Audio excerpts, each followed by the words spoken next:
चांद का दो टुकड़े होना, तारीखी, साइंसी और दीनी पहलू। एक, कुरानी हवाला। कुरान मजीद की सूरत अल कमर की पहली आयत में अल्लाह ताला फरमाता है, इक़्तरबत साअतु वंशक्कल कमरु।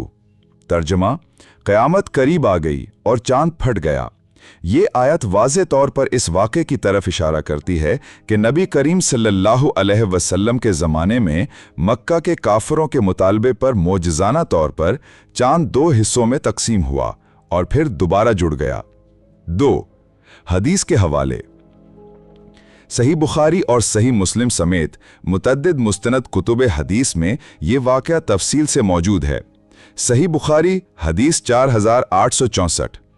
हज़रत अनस बिन मालिक रिवायत करते हैं कि अहले मक्का ने रसूलुल्लाह सल्लल्लाहु अलैहि वसल्लम से मौजज़ा तलब किया तो आप सल्लल्लाहु अलैहि वसल्लम ने उन्हें चांद के दो हिस्से करके दिखाए, हत्ता कि उन्होंने हिरा पहाड़ के दोनों तरफ चांद को अलग अलग देखा। साइंसी पहलू।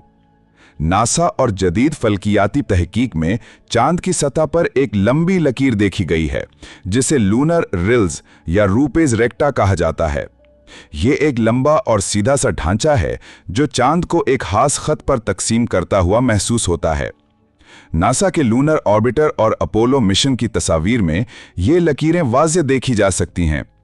कुछ साइंसदान कहते हैं कि ये जुगराफियाई अमल या कदीम तसादुम की वजह से बना, मगर कुछ मुहक्किकीन इसे माजी में चांद के किसी बड़े शिगाफ या अलहदगी का भी सबूत समझते हैं। साइंसी इत्तफाक और ईमानी हकीकत। साइंस चांद के दो हिस्से होने की बराह रास्त तस्दीक नहीं करती, लेकिन चांद पर मौजूद तवील रिज्स और दरारें इस बात का इम्कान पैदा करती हैं कि माजी में चांद में बड़ा शिगाफ पड़ा हो। कुरान और हदीस में बयान करदा मौजिज़ात साइंसी कवानीन से बालातर हो सकते हैं क्योंकि ये अल्लाह की कुदरत से मावरा उमूर हैं। 3. तारीखी शहादत। इस्लामी तारीख के अलावा बाज़ गैर मुस्लिम तारीखदानों ने भी इस वाक़े का जिक्र किया है। हिंदुस्तानी हवाला। मशहूर है कि हिंदुस्तान के चीरमन पेरुमल नामी बादशाह ने चांद के शक होने का मंजर देखा। वो बाद में अरब गए, इस्लाम कबूल किया और वहां वफात पाई। इस वाक़े का जिक्र केरला भारत के कदीम रवायात में मिलता है। चीनी व यूनानी रवायात। बाज़ पुराने फल्कियाती रिकॉर्ड्स में चांद के एक अजीब वाक़े का जिक्र है जो नबी के दौर के मुताबिक है। नतीजा, ईमानी नुक्ता नज़र से ये वाक़या मोजज़ा है और कुरान और हदीस इसकी सरी शहादत हैं। तारीखी लिहाज से मक्का के काफरों, सहाबा कराम रज़ी अल्लाहु अन्हुम और दूर दराज के कुछ मुशाहिदीन ने इसका जिक्र किया है।